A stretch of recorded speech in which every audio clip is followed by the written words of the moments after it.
ওহে আমার বিশ্বাসী মুমিনরা, কাফেরদের আরাম দেখে তোমরা কষ্ট পেও না।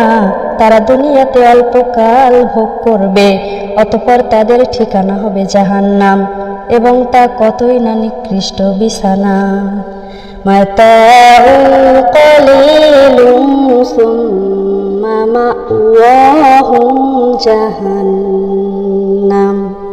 ওদেরকে অল্প কয়েকদিনের জন্য আরাম দেওয়া হয়েছে, এর পরের জায়গাটা হবে তাদের জন্য জাহান্নাম। তাই দুনিয়ার মহব্বতে পড়ে আল্লাহর মহব্বতকে ভুলিও না।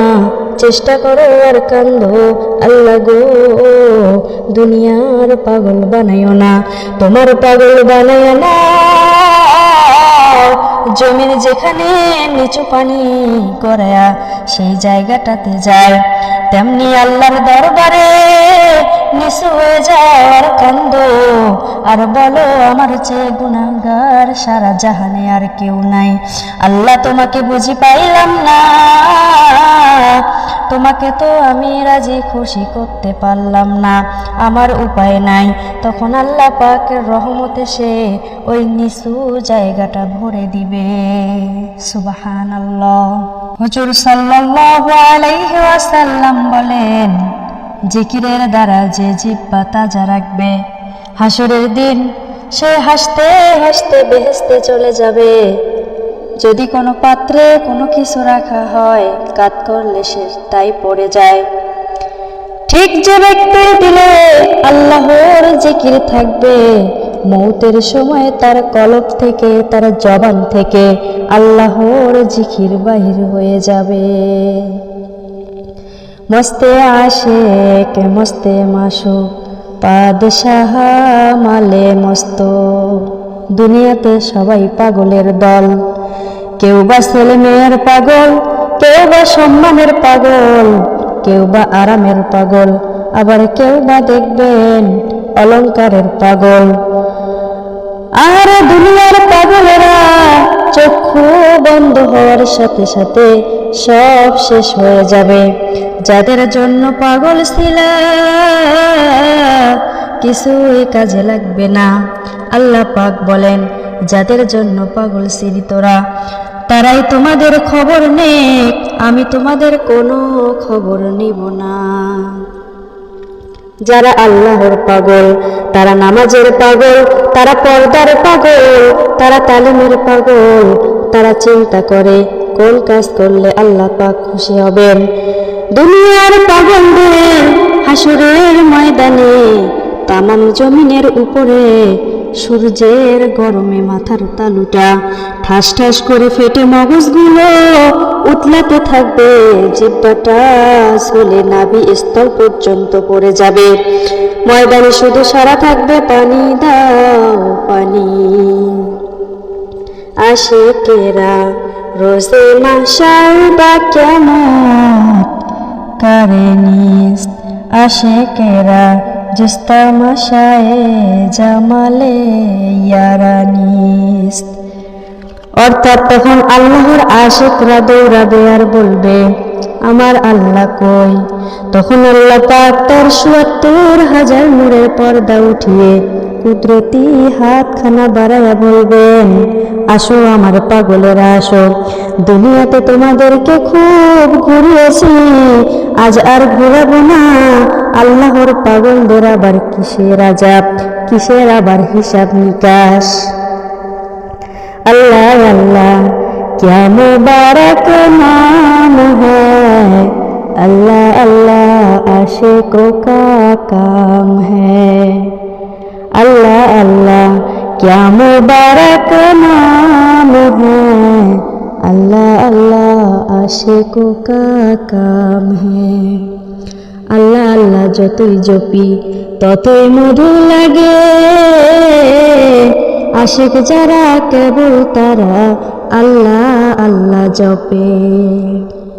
আন্দরীরা মি তরাস আমি খরাস, তা দমে আখের দমে ফারেক মবাস। আল্লাহকে পাওয়ার এই পথে তোমাদেরকে বিরাম প্রচেষ্টা চালিয়ে যেতে হবে। শেষ নিঃশ্বাস ত্যাগের আগ পর্যন্ত এক মুহূর্তের জন্য উদাসীন থাকলে চলবে না। আল্লাহর দরজায় বসে তুমি এমন কাঁদো রে বান্দি, অবুঝ শিশুর মতো কাঁদো। এমন একদিন আসবে আল্লাহ পাক তোমাকে ক্ষমা করে দিবেন। আল্লাহ রাব্বুল আলামিন বলেন, আনা জালিসু মান যাকারানি, বান্দারে তুমি আমার জিকিরে বসে যাও। তুমি যখন আমার জিকিরে বসে যাও তখন আমি কুদরতি ভাবে তোমার সঙ্গে তোমার সাথে জিকিরে বসে যাই। আল্লাহর পাগল হতে পারলে মনে আসবে দুনিয়ার সবাই আপনাকে ছেড়ে চলে যেতে পারে, বেজার হতে পারে। আমি আল্লাহকে ছাড়তে পারি না, বেজার করতে পারি না। দুনিয়ার সবার হুকুম অমান্য করা সম্ভব, কিন্তু আমার আল্লাহর হুকুম অমান্য করা সম্ভব নয়।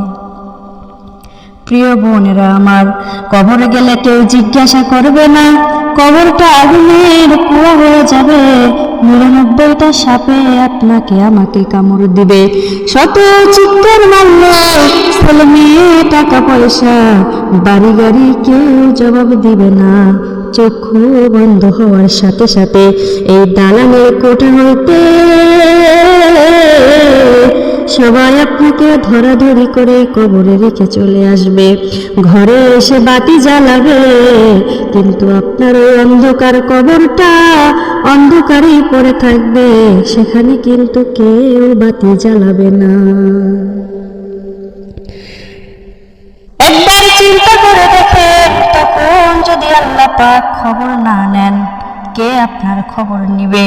কবরে না যেয়ে তো উপায় নাই। আল্লাহ রাব্বুল আলামিন আমাদেরকে আবার সান্ত্বনা দিয়ে বলতেছে, লা ইয়াগুরান্নাকা তাকাল্লুবুল্লাযীনা কাফারু ফিল বিলাদ মাতাউন কালিলুন সুম্মা মাওয়াহুম জাহান্নাম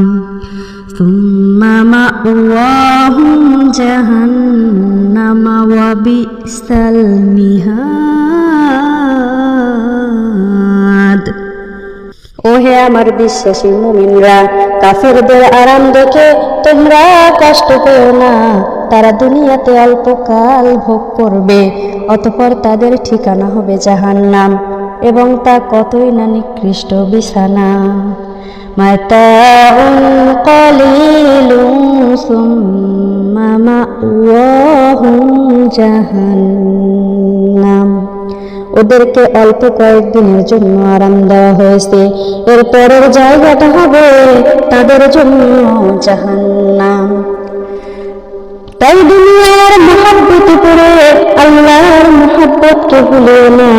চেষ্টা করো আর কান্দো, আল্লাহ গো দুনিয়ার পাগল বানাইও না, তোমার পাগল বানাইও না।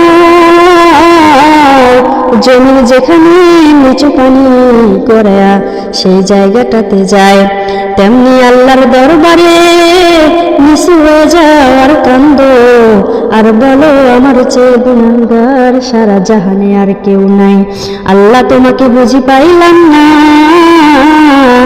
তোমাকে তো আমি রাজি খুশি করতে পারলাম না, আমার উপায় নাই।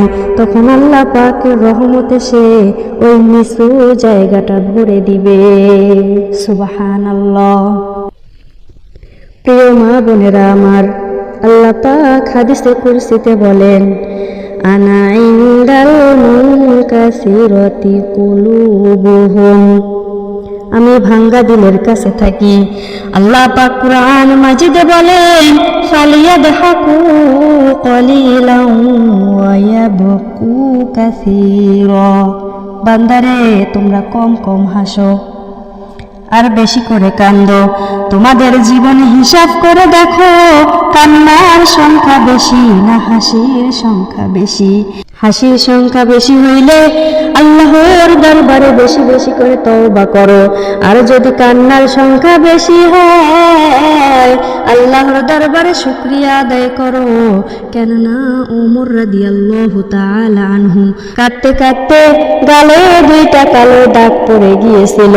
লোকেরা বলল, হুজুর ওষুধ লাগান ভালো হয়ে যাবে। তিনি বললেন, বাবারে আমার তো কোনো আমল নাই, এই দাগ 2টা আল্লাহর নিকট হাজির করব আর বলবো, আল্লাহ গো আমার কিছু আনতে পারি নাই, তোমার ভয়ে কাঁদতে কাঁদতে গালে দাগ করে ফেলেছি। হযরত রশিদ আহমদ গাঙ্গুহি রাহমাতুল্লাহি আলাইহি কাঁদতে কাঁদতে চোখ 2টা অন্ধ করে ফেলেছিল। সবাই বলল, হুজুর অপারেশন করেন। তখন বললেন, বাবা আমি অন্ধ অবস্থায় যদি কবরে যেতে পারি, আল্লাহ পাক অন্ধ দেখে কোনো সওয়াল জবাব করবে না। এইভাবে আল্লাহর ওলিরা সবাই কাঁদতে কাঁদতে কবরে গেছেন। আল্লাহ পাক যেন বলেন, তোমরা খেতে থেকে ধান কেটে এনে মাড়াই দিয়ে ঝাড়তে থাকো, কুলার মাথা দিয়ে কতক ধান উড়ে যায় আর কতক ধান কুলার কোলের দিকে চলে আসে। যেই ধান কুলের দিকে আসে সেই ধানগুলি কি ডোলায় উড়াইয়া রাখো, আর যেই ধানগুলো উড়িয়ে নিচে পড়ে যায় সেগুলোকে আমরা কি করি, চুলার মধ্যে দেই। কোনো দুঃখ পাই না, কোনো কষ্ট পাই না, কেননা তার ভিতরে কোনো চাল নেই। অনুরূপ আমি হাসরের দিন তোমাদেরকে উড়ে একটি ছাড়া দেব, যাদের মধ্যে ইমানের নূর, নামাজের নূর, জিকিরের নূর, পর্দার নূর এবং অন্য অন্য আমলের নূর থাকবে। তারা আমার কোলের দিকে আসবে, আমি তাদেরকে 8000 তলা বালাখানার জান্নাতের মধ্যে উঠাবো। সুবহানাল্লাহ। আর তাদের মধ্যে ওই সব নূর থাকবে না। তাদের সম্পর্কে আল্লাহ তাআলা বলেন, ওয়াসিকাল্লাযীনা কাফারু ইলা জাহান্নামা যুমারা, তাদেরকে জাহান্নামে দলে দলে তাড়ায়া নেওয়া হবে। নাউজুবিল্লাহ।